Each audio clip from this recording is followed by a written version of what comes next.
할렐루야. 오늘 계속해서 어제와 같은 본문인데 오늘은 악한 청직입니다. 본문을 다시 한번 읽을게요.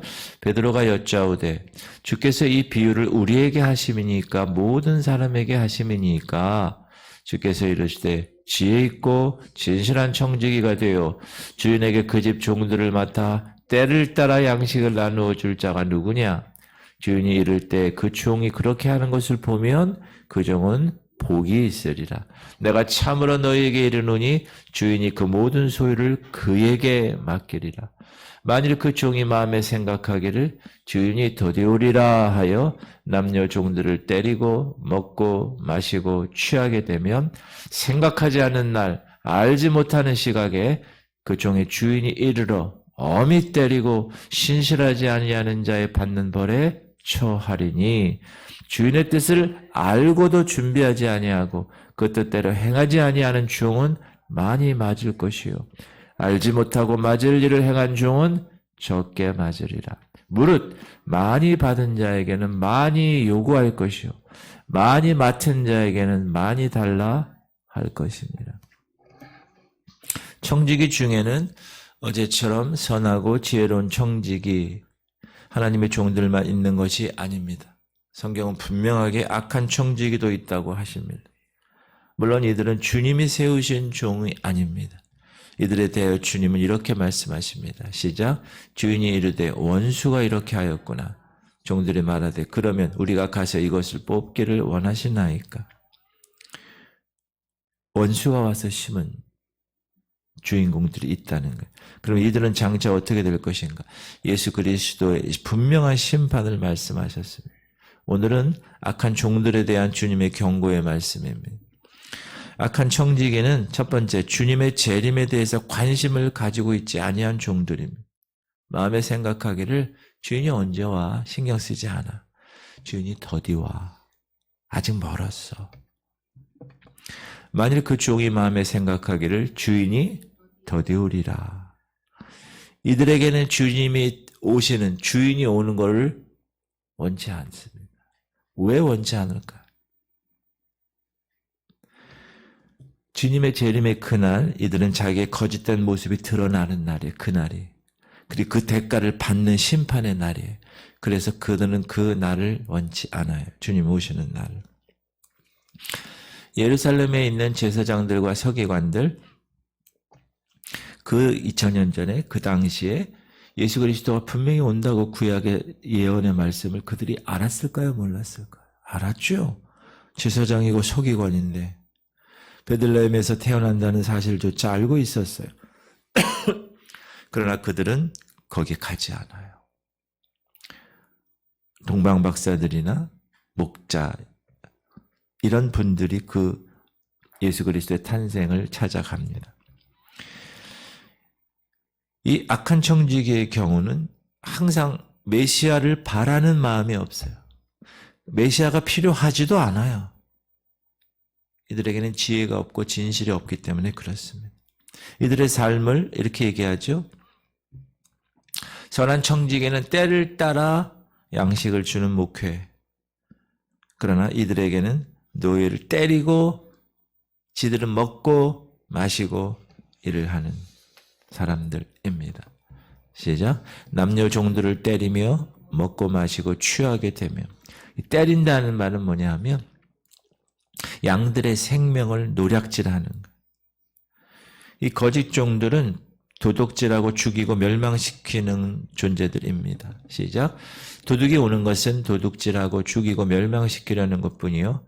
내가 온 것은 양으로 생명을 얻게 하고 더 풍성히 얻게 하려는 것이라. 이들은 생기기는 양처럼 생겼는데 그 속에는 노략질하는 이리가 숨어 있습니다. 이들을 가리켜 주님은 뭐라고 그럽니까? 삭군 목자라고 합니다. 이들의 목회는 먹고 마시는 일입니다. 쉽게 말하면 직업적인 목회입니다.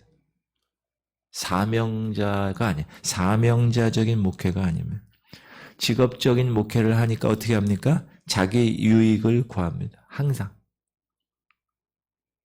하나님이 성도들을 통하여서 구별되어서 헌금한 그 헌금이 자기 돈으로 생각하는 거예요.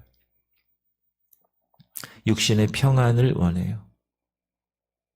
어떻게 하면 더 편하게 목회할까? 그리고 자기 영광만 바라요. 그래서 그들의 삶을 잘 보면 세속적이에요. 취하는 생활, 세상에 물든 생활. 그런 자가 있어요. 그러면 주님은 이들에 대해서 어떻게 조치하십니까? 반드시 그들이 행한 일을 분명히 물으신다고, 그들의 머리 위에 내려질 것이라고 말씀하십니다. 시작. 생각하지 않는 날, 알지 못하는 시각에 그 종의 주인이 이르러 엄히 때리고 신실하지 않은 자에 받는 벌 거기에 처할 것이다. 엄히 때리고 신실하지 아니한 자에 받는 벌을 거기에 처한다. 계시록에서도 보면 시작. 그의 죄는 하늘에 사무쳤으며 하나님은 그의 불의한 일을 기억하신지라. 그가 준 그대로 그에게 주고 그의 행위대로 갑절을 갚아주고 그가 섞은 잔에도 갑절이나 섞어 그에게 주라. 엄히 때리실 것이에요. 갑절이나 조치를 취하신다고. 전혀 생각하지 않는 날, 전혀 알지 못하는 시각에 심판이 그에게 있을 것입니다. 그런데 이 악한 종들도 두 종류로 나눕니다. 많이 얻어맞을 종, 적게 얻어맞을 종. 알고도 행한 종, 알지 못하고 행한 종. 알고도 행치 않는 종은 많이 맞을 거라고 얘기합니다. 죄에 대한 심판은 동일하지만 그러나 알고도 행치 아니하는 죄는 더욱 그 책임이 무거운 것임을 경고하십니다. 주인의 뜻을 알고도 준비하지 아니하고 그 뜻대로 행하지 아니한 종은 많이 뭐라고요? 맞아요. 이거를 애들 용어를 뭐라 그래요? 많이 얻어 터진다는 거예요. 주인의 뜻을 알고도 예배하지 아니하는 종은 많이 맞는 거예요. 이들은 주님에 대한 충분한 지식이 있어요, 없어요? 있어요. 양 무리에게 재림의 메시지를 전해야 할 것도 알아요, 몰라요? 알아요. 아마 성령께서 막 감동을 주셨을 거예요. 그러나 성령의 감동 별로, 자신의 성경적인 지식 자신의 목회의 절실한 문제를 생각하지 않아요. 현실의 생활이 좋아. 안주하기를 좋아하는. 주 재림의 문제보다, 회개의 설교보다, 심판의 설교보다, 죄 문제를 계속 이야기하는 것보다 축복에 관한 문제가 그들에게 더 좋으니 현실적이라고 생각하고 그것이 양들에게 필요한 것이라고 여기며 그렇게 살아가는 사람.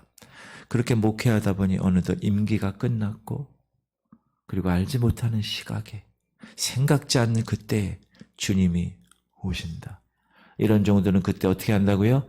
많이 얻어 터진다라고 얘기하는. 알고도 못. 여러분 일반 세상의 법도요. 알고 죄를 짓잖아요. 그럼 형벌이 더 가중입니다.